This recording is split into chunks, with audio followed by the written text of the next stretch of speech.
Insight today is about unveiling our crises. Now, if I were to ask you, are we living in a crisis? What would your answer be? I think your answer would always be yes, irrespective of what era of time I ask that question. Since I was born in the late 50s, I would say we lived in crises in the 50s, 60s, 70s, 80s, 90s, all the way to today. There has never been a point in life where we have not been in one form of crisis or the other. So our world has always never been short of crisis. Each one of us has never been short of crisis in our individual lives. So what does this tell us? It tells us that crises are an integral part of living in this material world. No matter what point in history we look at, crises are present.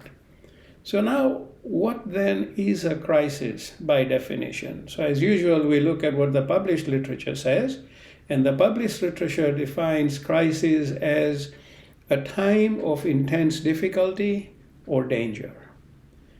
A crisis is a time when difficult and important decisions need to be made. Crises can present themselves in different ways. They can appear in a creeping manner that does not show any sign or any warning, and then they appear.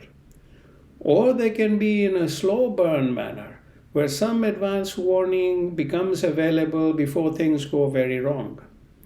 And then they appear in a sudden manner without any warning. So these are the sort of things the published literature talks about crises.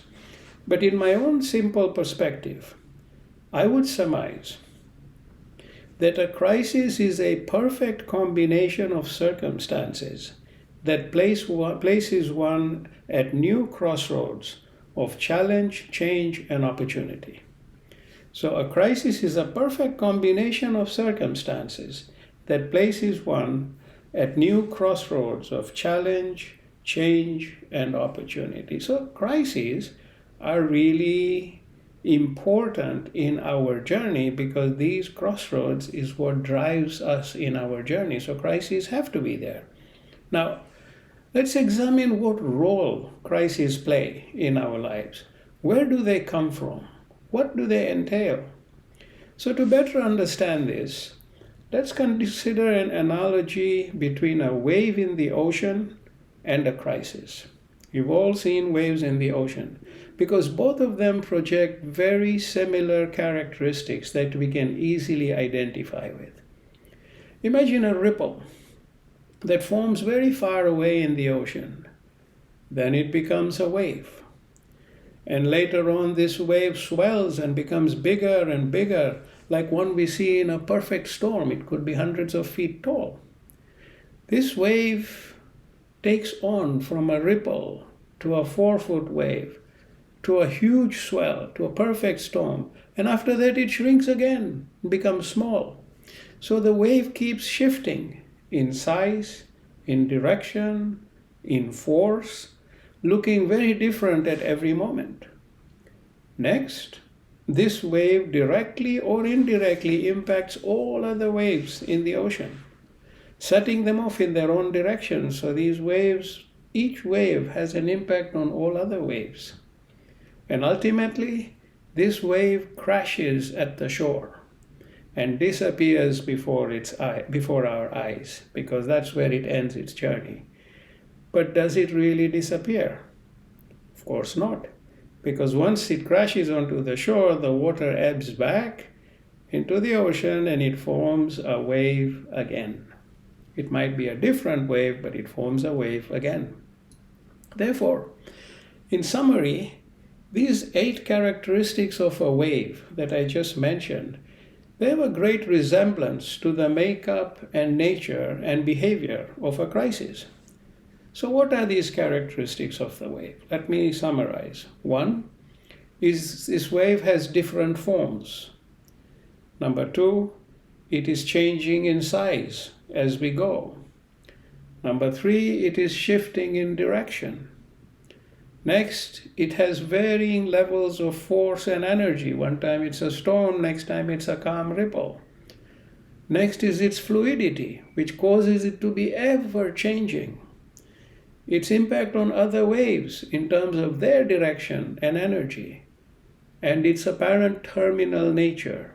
A wave always reaches a terminal point at the shore, so its journey appears to end in inverted commas, but it doesn't, because it forms all over again in a different way. Now let us remember these 8 characteristics of a wave, because it shows us the perfect picture of the nature of crises in our lives. With this understanding, we can analyze each one of our crises objectively and even predict its direction when we can actually step away from the crisis, look at the situation, look at how waves behave. We might actually even be able to project what comes next, or we might be able to gain strength and wisdom out of this process. So just like the wave is ever present in the ocean, our crises are ever present in our lives, every moment. Like the scriptures say, we have placed signs in nature for all to see, so that you may be guided by them. We have placed signs in nature for all to see, so that you may be guided by them. My dear friends, a wave is one such sign, and this is a sign that resembles our crisis. And seeing how much of our lives are consumed by crises, it makes the wave a very important sign and guide. Now let's build this understanding a bit further. Imagine you're on a boat in the ocean. Now let us see what impact a wave can have on your voyage, on your boat. Because that's exactly what a crisis can do to your life's journey. So when the wave is a little ripple, it may just pass you by, barely noticed. Crises are similar. Small crises, little ones, can go unnoticed. When the wave reaches a normal size of, let's say, 4 feet, it could help your boat on its journey. It could actually push the boat along on its journey. Your crisis can help push you forward on your journey. Or the wave could push your boat towards a different direction, a new direction, one that you had not planned for. Your crisis can change the direction of your life.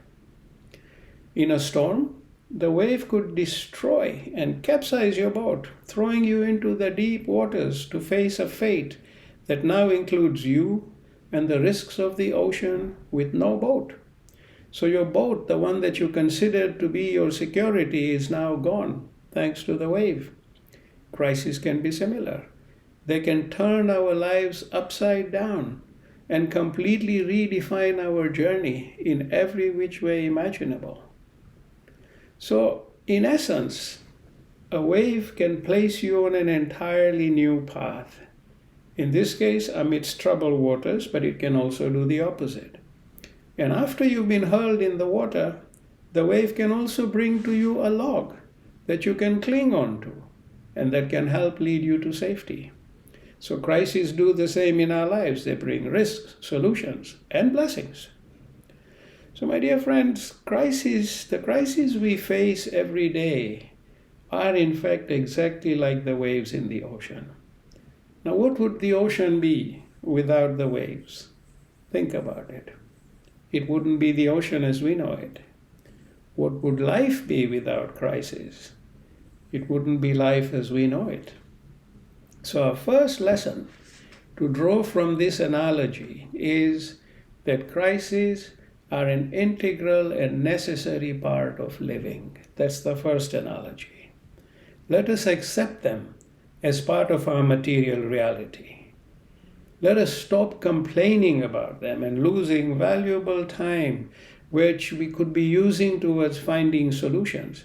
Imagine if you're in the ocean and you are hurled off your boat into the deep and risky waters. Are you going to start complaining about the wave at that moment? Of course not. You're going to be doing everything you can to survive. So our second lesson would be, don't waste valuable time and opportunities complaining about your crisis. Next, we have to look at how best to place our crises into their right perspectives. When you're on the boat and you see a ripple, How do you react to it? Next, you encounter a normal size wave. Say it's 4 feet tall, but it rocks your boat around a bit. How do you react to it? Next, you encounter a wave in the form of a 300-foot wave that lifts your boat high up towards a devastating crash. How do you react to it? Therefore, as you analyze your crisis, ask yourselves, is my crisis a ripple, or a normal wave, or the perfect storm, the ultimate storm? Is it a ripple, a normal wave, or the ultimate storm? Your perspective of your crisis is absolutely critical to how you're going to react to it, what you're going to do, what it's going to do to your physical, mental, and emotional state, what lessons you're going to draw from it, how you're going to find solutions, all depends on how you react to the crisis. So our reactions towards our crisis is a very important factor. Let me share an example from my book, Towards Zero Conflict. And it is about placing our crises in their correct perspectives. And in the book, I talk about this woman, Mary Carmen, who's sitting, and I've shared this example with some of you before, but she's sitting in a beauty parlor in New York. And a plastic surgeon comes to treat her because she has this huge pimple on her face. And she keeps looking at the pimple and feeling really down and upset and going, gosh, my life has come to an end. This is my worst crisis. This is my worst nightmare. At the same time, young man Derek in his early 20s wakes up in hospital in Los Angeles. And the doctors, he had had a motorcycle accident. And the doctors tell him that they've had to amputate both his legs. And he's completely shell-shocked. And he says, oh my God, this is the worst crisis of my life. And then at the same time, in the Congo, there's Joseph, who's seen his whole family die before him with the Ebola virus. And he's the last one left, waiting to die. And there he goes, this is the worst moment of my life, the worst crisis of my life. So these are 3 different situations. Now, which one of these 3 do you think had the major crisis or the perfect storm? I would ask the question, would Marie Carmen with her pimple be willing to swap places with Derek, who's lost his legs? No. Would Derek be willing to swap places with Joseph in that dire condition, just about to die, having watched all his loved ones die? The answer is no. So in this story, we can see that Marie Carmen is actually reacting to the tiny ripple as if it were the ultimate storm. We see Derek reacting to the 4-foot wave as if it were the ultimate storm. And we see Joseph reacting to the 300-foot wave as if it was the ultimate storm. My dear friends, our reactions to our crises can draw heavily upon our energy and focus. It can also influence our emotional state and our behavior towards others. Our crises can consume us if we let them. Remember, crises produce adrenaline, and our perspective determines how much of that adrenaline we are going to produce and the level of panic we are going to experience and create. So let's not waste adrenaline. Let's not damage our organs by being in panic. Our hearts, lungs, digestive systems, they all react to panic. They all react to adrenaline. So let us place our crises and our panics in their correct perspective. Now, I've shared this example with you before, but when my father was young, he was in his early 20s. And he was in the forest in Tanzania. He used to go and buy cotton from the cotton farmers and then sell it to the ginneries. And he was in the forest. And in those days, hunting was allowed. And someone had shot and wounded a buffalo. And this buffalo was rustling through and saw him.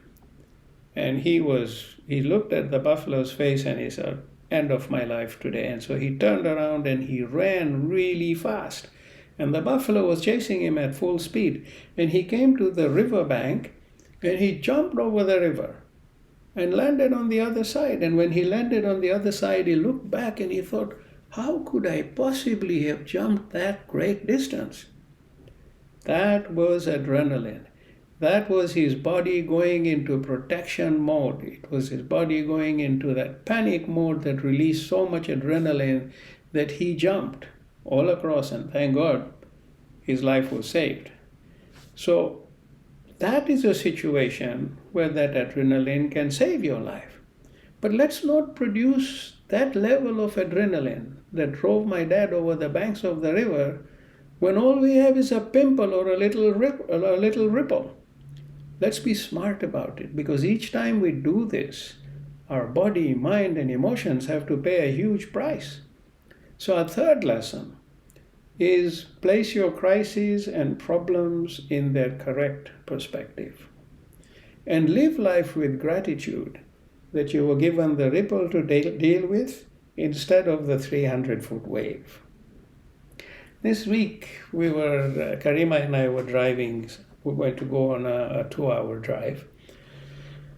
And I got up that morning for my meditation, and when I finished, I had visions of our car actually flipping over, rolling over, and literally she and I could see that the car rises up, we're looking at the road, and then it falls on its roof.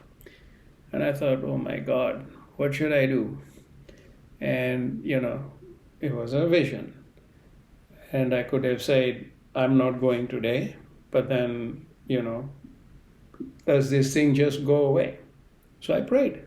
And I said, you've shown me this vision, protect us. And if it is your will that we don't go, make us not go. And if it is your will that we do go, then protect us. So I took the burden of that decision and placed it right in the higher hands. We get into the car. I'm not a bad driver. And as I'm pulling back, I hit the front bumper onto the wall of the parking slot, and I scratched the car. And once the car is scratched, and this is literally as I'm pulling out, and I never do that. Once the car was scratched, the first thing I did was not to go and say, oh my God, I've damaged the car, now I have a cost to pay. I said, thank you. That means we're good to go. Whatever was going to happen, it's gone with that fender bender. And we drove and we came back home safely. So I was so grateful that I messed up and caused that small damage.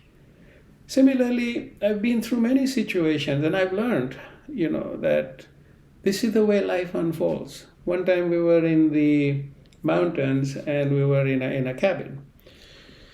And there was a bee. And the poor thing was stuck. And it was bouncing around, and I thought, let me help the bee. So I take a piece of tissue paper, I pick up the bee, I open the window, but that bee stings me right through the tissue paper. And the pain was horrible. I mean, this bee really knew how to give a good sting. I placed it outside, my finger was hurting a great deal.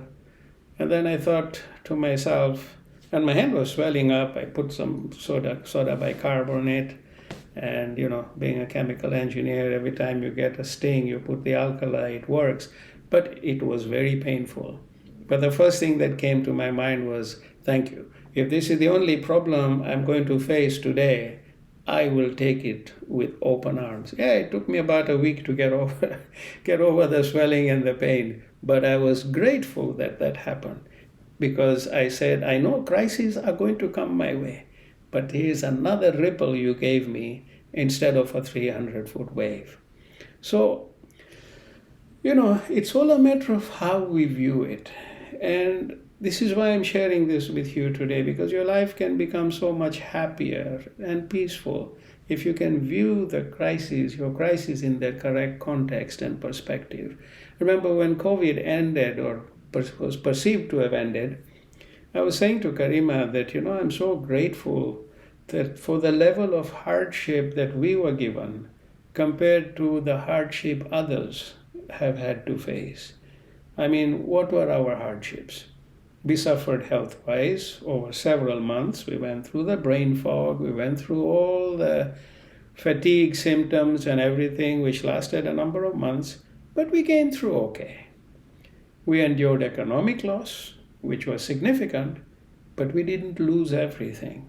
We were still left with something. Each night we went to bed with a roof above our heads, after having lived a day where we had been provided for every moment. So many people lost their homes and their lives and their loved ones. So we came through COVID with a ripple for which we are ever grateful. Now, someone else would have said, oh my God, I lost so much, A, B, C, D, this was the ultimate storm. I say it was a ripple. And that's why it did not impact us at all. And I remember one time, and I've shared this with you as well, Karima and I, in the most unlikeliest of places, we got attacked and mugged. And they stole my watch. And this was a watch that I really loved, and I'd actually saved up for a long time to buy it. And they got off with it. And it was a very uncomfortable, shocking situation. Now, we could have cried over what was stolen. Oh, I lost something of value. But it was material. Instead, we were grateful because we came out of this situation unhurt. They could have inflicted such damage upon us that could have been life-changing. It could have paralyzed one of us. But that didn't happen.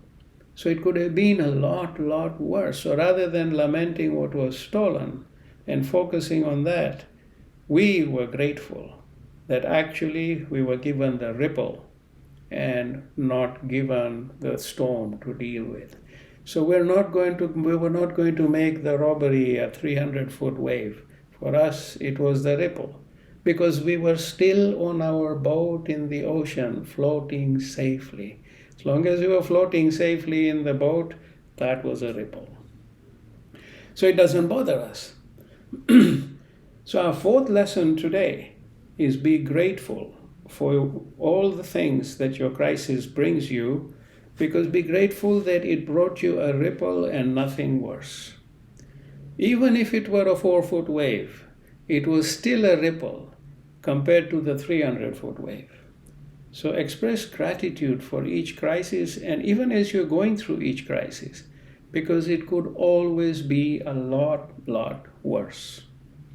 So in the midst of your problems or your crisis, say to yourself, this is a ripple I have to deal with. Thank God for that. And that places you in a peaceful and empowered state. Now let's come back to the journey on the boat. What is the next lesson? I would say it is to be mindful. We need to look carefully and recognize each ripple and each 4-foot wave and each storm wave. We need to keep our eyes wide open at each stage, and we need to learn about these, because then we will learn from each experience and become wiser, and not naively let ripples become storms, because we fail to learn how they work. So being mindful, watching our crisis, watching our circumstances, and thinking about them, but detaching and looking at it, helps us navigate through it. And that's when we realize actually the true severity of the crisis we are in. Someday we will come across the worst case scenario. Sure, we will. But let's deal with it on that day. And let's not make all our crises that, because crises are waves. They're going to keep coming all the time. We can't live that way in a state of panic. So the fifth lesson is to reflect on each crisis and learn from it. And recognize how it began as a ripple, and how it grew, and how it impacted you, and what you would do the next time in a similar situation. Next, when sailing in the boat in the ocean, be aware that there are hidden forces at play at all times. For example, the wind. It is of the unseen, but it can govern the entire course of your journey. It can lead you to safety or to danger. The wind goes both ways. So our sixth lesson is to understand and embrace the unseen, because it's there, always present. Even in our crisis, there's unseen forces at play. Next, we have to look at the entire journey on the boat through the ocean. What does it tell you every moment? Because we've all been through the levels of uncertainty and faced waves and faced our challenges. What did we learn?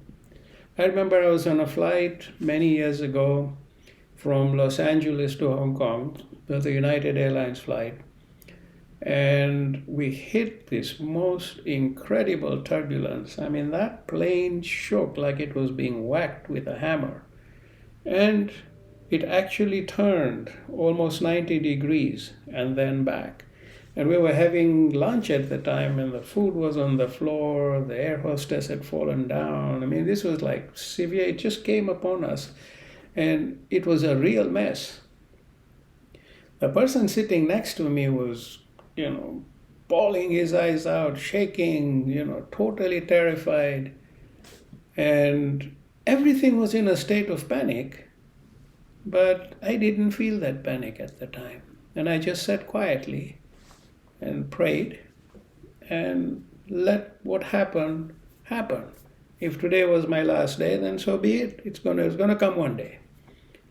When things calmed down, the guy asked me, "Is something wrong with you? I mean, this was such a scary situation, and there you sat so calm." And I said, "What would you expect me to do? Get up, scream, run around? No, because I add to the chaos. Can I go and fly the plane? No, because there's pilots who are better qualified than me. So what do you expect me to do?" So I said, I sat back, I prayed. And I had faith that we're going to go through this storm, and whatever outcome comes from this storm, even if it means the end of my life, I'm grateful. It's fine. We're not panicking. So faith is a very, very important part. And when you've journeyed through the ocean and know it very well, you'll realize that we have very little control over what happens next. But we do have control over how much we make of the present. In that present moment, my prayer may have helped, but my panic and screaming and crying and all that may have just added to the chaos. So I had control over that present moment, and I chose to pray. And that's what empowers us in the present to achieve that state. It is our faith. So the final lesson for today that I would like to share with you is live with faith. When you have journeyed through the oceans for such long periods, ripples and storms and calm winds and violent winds, you learn to submit and have faith that you will be guided through your journey, throughout your journey. And through this faith, you will stop complaining and worrying and actually apply your focus to making the most out of each challenge and crisis without compromising your happiness. And this reminds me of the story of that king who, his son went for training on his horse, and he fell down and he broke his leg, and finally they had to amputate his leg, and the king was so upset, and he said, this is the worst thing that could ever happen to me. This boy is my heir, my pride, my joy. And he was filled with grief. And then there was a war. And because the prince was injured, the general led the army. And the king's army lost in the battle. And the general was executed. That's when the king realized that actually the loss of his son's leg still meant he had an heir. He could have never dealt with the death of his son, but what he was given was something less horrific than losing his son. So maybe he was given the 4-foot wave instead of the 300-foot storm. But faith is very, very important. So there are so many lessons we can draw from managing our crisis correctly. I mean, I've only covered a handful today to get you started to thinking about the wave. That was my objective. And the physical evidence that the wave shows you, and how you correlate this evidence from the wave to your crisis. This process will enable you to step back from your crisis and look at it from a much wiser perspective. It will help you to realize that crises are not a punishment, they are just a normal part of life. If there were no waves in the ocean or no wind, one could never journey through the ocean. If there were no crises to shape our lives and teach us the most valuable lessons, there would be little to be learned from the journey of life. Remember, the origin is light. Light brings life. Life brings experience. Experience brings knowledge. And knowledge is light. And that is the full circle of life. So the origin is the light of our source. Gives us life. And as we have life, we go out and we gain experience. As we learn from our experience, experience becomes knowledge, and that knowledge becomes light, which goes back to our soul. So we may start in this world like the ray of the sun. We may start life like the ray of the sun, where the ray, you can tell it apart from its source because it's not as bright. But it gains more and more knowledge until it's so bright that you cannot tell it apart from its source. That's the whole purpose. And so experience, our crises make up a large part of that experience, and that experience becomes knowledge. So embrace your crises and don't waste time and energy lamenting about them. So this is the short insight I wanted to share with you today, with the hope that you will dig deeper into the analogies I have shared and broaden your spiritual and material horizons as a result.